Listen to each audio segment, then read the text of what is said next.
According to a recent Defra survey, British companies could save around £18 billion a year from using raw materials more efficiently and generating less waste.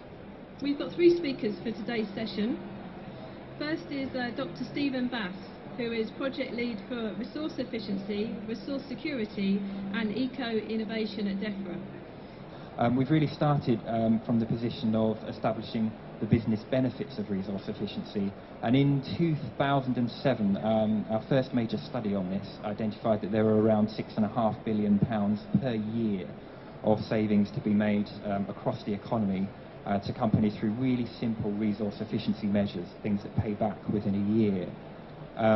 We've revisited this, the data, because we understand that a lot of those measures will have been adopted, particularly through the downturn, as companies have been driven towards more resource efficiency. And actually, our research shows a lot more. The figure is now 23 billion. That's primarily driven by savings, potential savings, as Maxine said, to be made around waste, which is around 18 billion a year, followed by energy and water. And that's primarily driven by the cost of waste to landfill.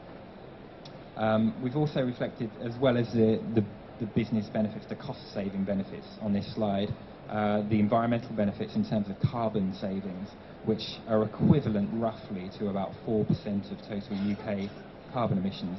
So to reiterate, these are measures that pay back within a year. The study also went further than the previous study by looking at measures with a longer-term payback, so measures that have a higher upfront cost. And that revealed an additional sum of around 33 billion. That is quite an uncertain figure, and is certainly a lower end figure because there are many other measures.